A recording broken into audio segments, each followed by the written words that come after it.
problems come under one of three headings: people, situations, and things. Notice in your life how it's always one or the other. Usually people are the most difficult. It's not that they really are, it's that we allow them to be. We make them the most difficult. Being a truth student, we generally want to have a happier life, a more fulfilling life, a more prosperous life, a more healthful life. And to do that, we have to handle those three things: people, situations, and things. We have to handle them a new way, according to truth, and not according to our habitual reaction to things. Instead of reacting automatically to these three, we need to know how to respond. And there's a difference. Reaction, that's almost like when somebody scares you, you go, oh, that's a reaction. How much thought went into that? None. Pure gut response. Most of our reactions, Charles Fillmore would tell you, it comes from race consciousness. It's the normal response of the everyday human being, has learned to react to things with fear and with anger and with frustration.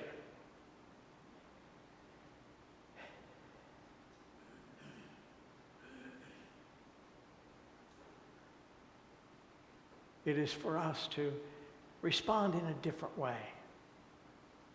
Instead of that instant, automatic gut response, we need to pause. As soon as you start to feel something rising up from within you, that's what you would consider negative, it's telling you right away, I'm reacting from my human self, from my limited thinking. It requires us that we change that and begin to respond with, a different way of thinking.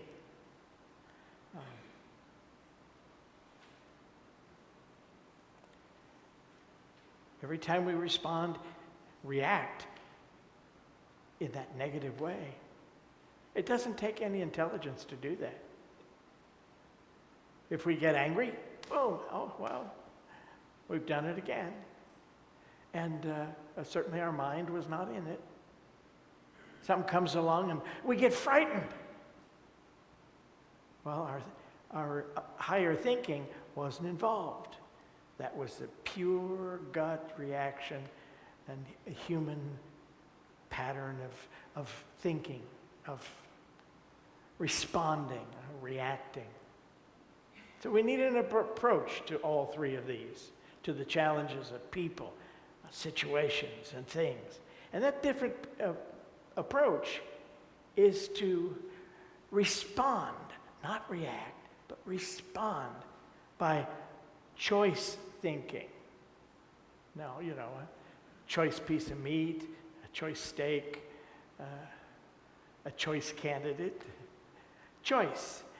That you make the decision of how you're going to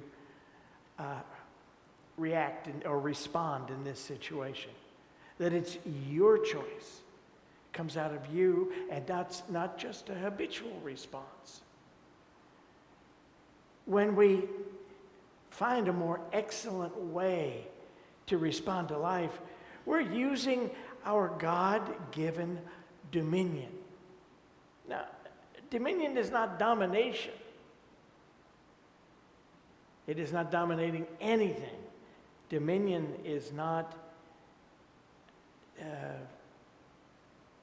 it is releasing what is divinely natural. And this is your God-given dominion. Chris, would you put up those definitions? Dominion. We hear the word seldom, but it is to have power, authority. God gave Adam dominion to name the creatures. Remember that? The authority to name the creatures. The justification to have command or sway over something. Do you have command and sway over your responses or reactions to life? Yes, you do. But not if you don't think so. Not if you're not aware that those automatic reactions are from the lowest level of response. Dominion means the right to govern or rule or determine. Your dominion in this situation is your right to determine how you will approach a slight, a loss, a perceived hurt. It's your choice. What will you do with it? How will you respond to it? Now,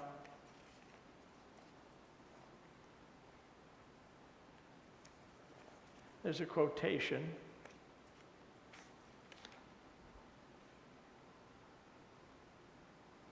And it's on the back of your bulletin.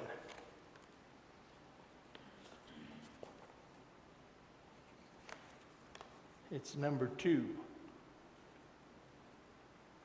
When you do not react emotionally to a challenge, you can always gain dominion over it. When you do not react emotionally to a challenge, you can always gain dominion over it. So, the first requirement for dominion is to want it. Do you want to be able to take charge of this? Or do you just want to go with your habitual way of being in the world? There have been times where even I have said, and I've heard other people say, well, I'm just the person who reacts this way or gets angry when such and such happens. Well, yes, but we need to learn that's a choice. That is a choice. It may be that working without the awareness that we could choose even how to respond to things, it's what we automatically did. Sometimes it's what people modeled for us. I got some good examples of what anger looks like in my family.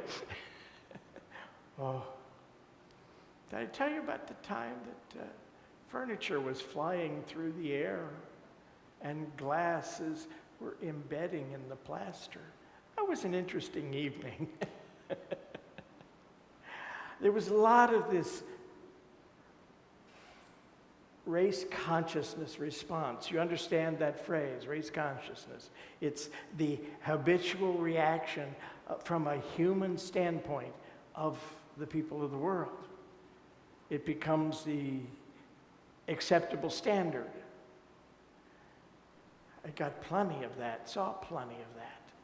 And it was a natural way to respond in my family with anger. But as we learned that we're spiritual beings. We're not human animals. We're spiritual beings. God gave us the ability to say yes and no. Remember Jesus' words? Let your word be yea, yea, and nay, nay. Yes, I will respond in a certain way. No, I will not react in my usual way. I will not react with anger. I will not react in a negative way to this situation. We always have the choice. We just don't always remember that we have the choice. So, the first requirement for dominion is to want it. I want to have that ability. I want to be able to approach life in a different way. Do we want it? Well, sometimes I don't know if we do. But then, let's be honest. Let us say, well, I really want to stay the way I am. I really want life to stay the way it is. I really want to continue reacting to life in negative ways. Okay. And understand what you're going to get from that. Negative experiences in life. It's more fuel to the fire, so to speak. But when we realize that you can make up your mind that you want to make a choice in your thinking, make a choice in how you respond to situations, it can be totally different. So much different than pure reflex thinking. Now, that quote on the back, when you do not react emotionally to a challenge, you can always gain dominion over it. You will have the power to change it, to transform it. When we react that way, when we respond that way with that kind of thinking, that's when we have the ability to change the situation instead of putting more negative energy into the situation.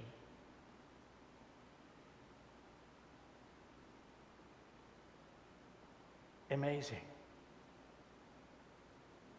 Did you just realize with me, along with me, that we really can think before we speak? Did your mother ever tell you that? You don't think before you speak or before you act. Well, a lot of times we don't. Running right on that raw emotion.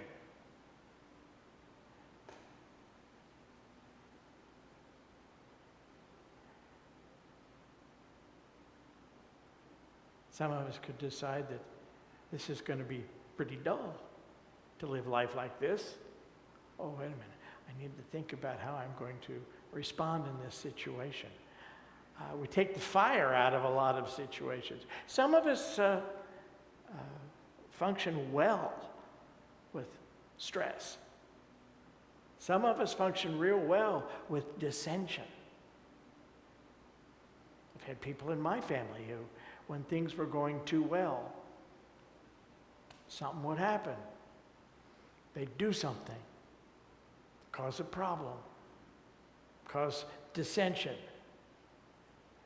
But using this kind of thinking, to think before we speak and to choose our response, it's a path to freedom, to progress, to harmony, to begin to master our own lives, and to have some real peace of mind. You've heard of that expression, the captain of your soul? Well, most of the time in life, it's a wonder who's the captain. Because so often, it's not us. Because we don't use that divine dominion that we have to begin to take hold of it and make a change. When you begin to get rid of these old responses, these old reflexes that we've picked up along the way, you know them for what they are. You begin to see them for exactly what they are. And I can tell you that right away, what they are. Do you know already? Those old responses? Pure junk. They don't give you what you want.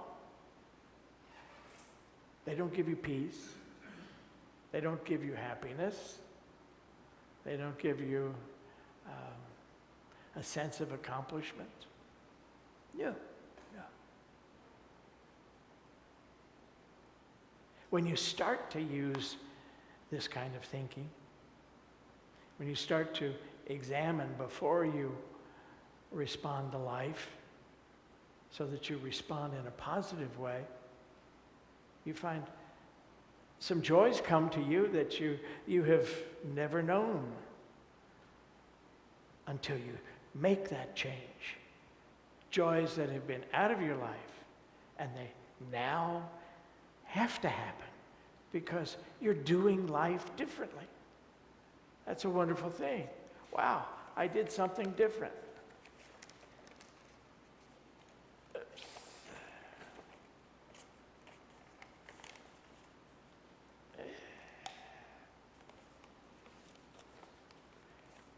Moses, remember Moses? And what's the most important, one of the most important things that Moses learned?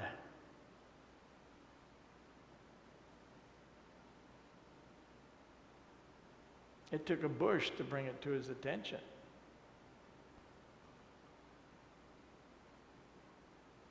A burning bush. What did he hear from the burning bush?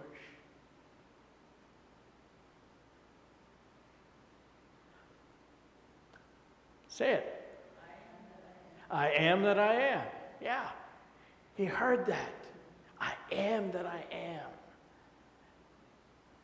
That's the real I am that can make you captain of your soul. That I am. It does not want to be that way. It does not want to respond to life in negative ways. No, not at all. It really does not. The I am what you really are does not want to respond negatively. It is we who make the choice by not choosing and letting the human make the decision. You don't do battle when the crisis appears. You simply choose. Could it be any simpler? You don't do battle when it appears.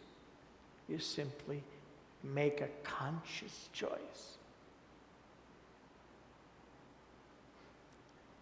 What happens when you wrestle with error? You become contaminated. Yeah, you can't wrestle with error without being contaminated. So begin to allow yourself the privilege, the power to make your own decisions of how you will respond to life. To those three categories that can sometimes be the biggest challenges for any of us: people, situations, and things. Yeah. Things, easy. Your car won't start.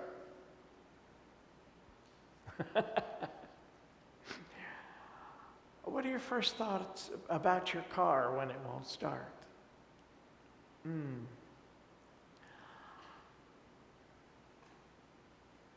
Situations. You were going for the bus, and I remember one day there was a bus stop that I used directly across the street from the conservatory. And I got to the street, and I had a red light, so I couldn't cross. And the bus came, and it went. And then the light changed for me to cross the street. I can't tell you what I said. But it was 3 words strung together like a sailor. That was not spiritual thinking, was it? That was not conscious awareness of, boom, it just came out. Because I was frustrated. I wanted to go home. It was late in the day, and I was trying to get home to start doing some of the work I had to do. So, people, well, I once said,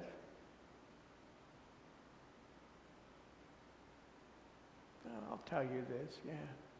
First conference, ministers' conference after I was ordained a year later. People whom I met at the conference, some other old-time ministers said, well, how do you like ministry? I said, oh, ministry's great. It's people that are the challenge.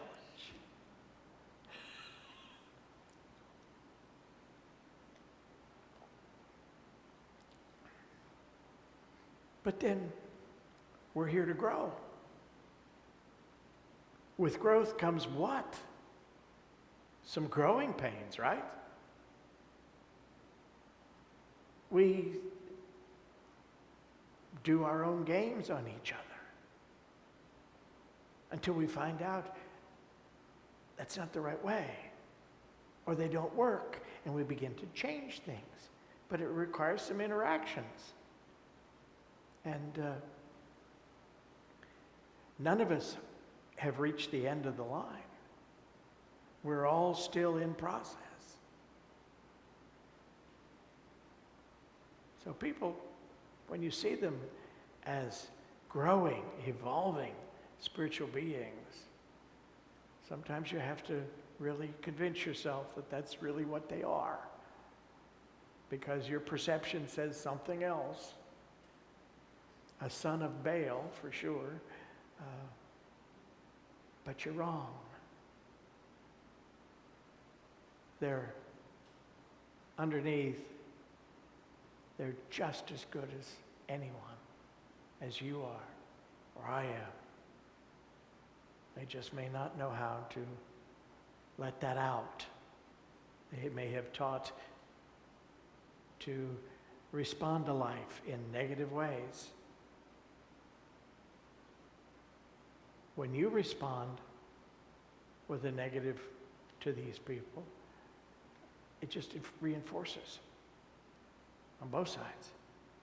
So actually, when you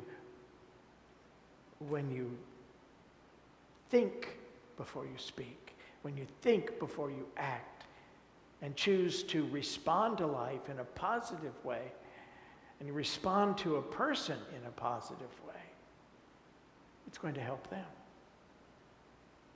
You're going to demonstrate for them a different way of being in the world.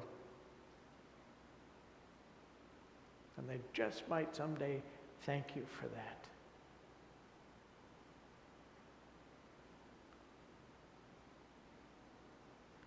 So don't battle with your lower self, with your human self.